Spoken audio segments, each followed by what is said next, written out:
Non, on est dans une situation où c'est ce que vous dites qui renforce l'extrémisme. Quand vous dites que l'immigration pose un problème, il faut aussi parler des avantages de l'immigration. Parce que moi, quand je travaille en France, je paye mes impôts ici. Donc les étrangers qui sont là, il y a une partie qui peut travailler et envoyer au pays aider. La majorité paye ses impôts, s'installe dans vos pays, enrichit vos pays. Donc ce sont des citoyens productifs. Après, il faut voir, il y a une minorité qui vient, il y a des morts, certes. Mais je voulais souligner une chose. Le discours que vous avez, il est encore légitime tant que l'Afrique restera muette.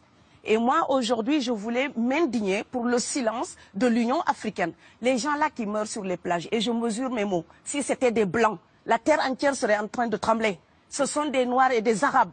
Alors eux, quand ils meurent, ça coûte moins cher. Ici, j'étais venu en 2008 et j'avais dit, l'Union européenne, avec ses flottes de guerre, avec son économie, je vous dis une chose, si on voulait attaquer nos pays ici en Occident, il y aurait des moyens de se défendre. Donc si on voulait sauver les gens dans l'Atlantique, dans la Méditerranée, on le ferait. Parce que les moyens qu'on a mis pour Frontex, on aurait pu les utiliser pour sauver les gens. Mais on attend qu'ils meurent d'abord. C'est à croire que le laisser mourir est même un outil dissuasif. Et je vais vous dire une chose, ça ne dissuade personne. Parce que quelqu'un qui part et qui envisage l'éventualité d'un échec, celui-là peut trouver le péril absurde et donc l'éviter.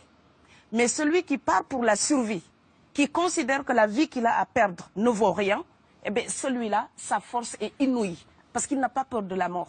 C'est exactement pourquoi il faut fermer des frontières complètement. Il faut sauver l'Afrique et sauver l'Europe. Vous ne pourrez pas rester comme vous ne resterez pas comme des poissons rouges dans la forteresse européenne. La crise actuelle nous a démontré ça. Au jour d'aujourd'hui, l'Europe ne sera plus jamais épargnée tant qu'il y aura des conflits ailleurs dans le monde. L'Europe ne sera plus jamais opulente tant qu'il y aura des carences ailleurs dans le monde.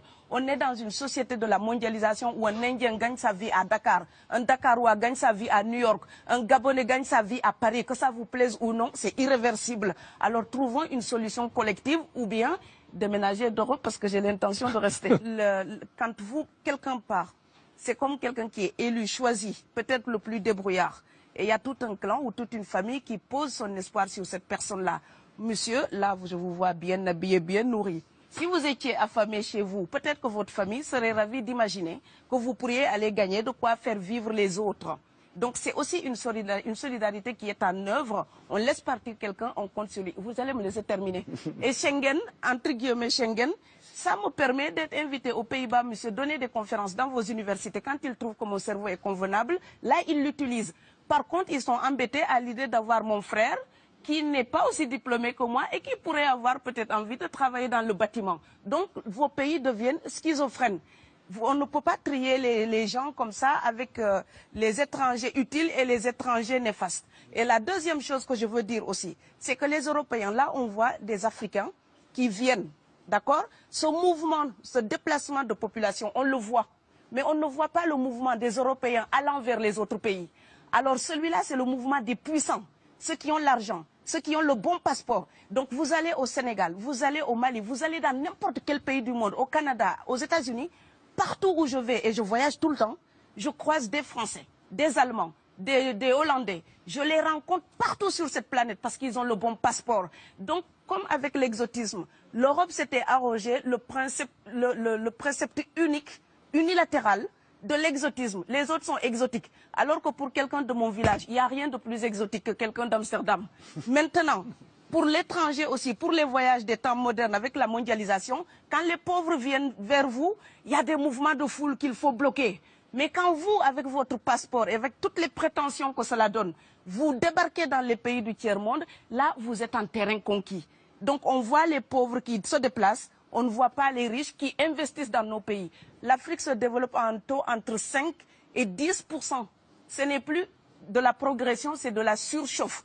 Sauf que quand des pays du tiers-monde se développent et qu'ils n'ont pas les moyens pour gérer tout ça, il faut une ingénierie, il faut une formation, il faut des populations pour installer une démocratie. Là, cette surchauffe-là, vous avez besoin qu'on reste dominé pour servir de débouché à l'industrie européenne.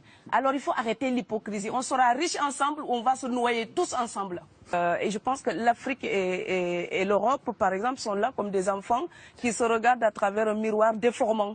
Il serait enfin temps qu'ils se respectent, qu'elles se respectent suffisamment pour que l'Europe arrête de nous envoyer ses déchets industriels, pour construire avec nous de véritables industries, pour que l'Europe participe à ce développement et que l'Afrique, 60 ans après les indépendances, arrête de dire c'est la faute des autres. Au bout d'un moment, indépendance, c'est responsabilité. Si nous sommes vraiment indépendants en Afrique, nous sommes aussi responsables de notre destin. Et ça ne se fera pas sans les Européens et l'Europe ne s'en sortira pas sans l'Afrique parce que sinon nous serons un boulet que vous traînerez. Donc ce monde-là est lié et je pense que l'entente, je rêve d'une entente, d'une fraternité.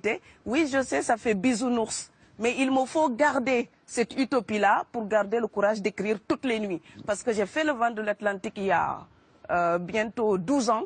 Aujourd'hui, à l'époque, quand je parlais de dizaines de morts dans l'Atlantique, on me disait « tu exagères ». Maintenant qu'on les ramasse par milliers, je suis absolument triste de devoir réaliser tout simplement qu'en tant qu'auteur, je ne fais que répondre à l'injonction de Schiller. La dignité de l'homme est remise entre vos mains, gardez-la.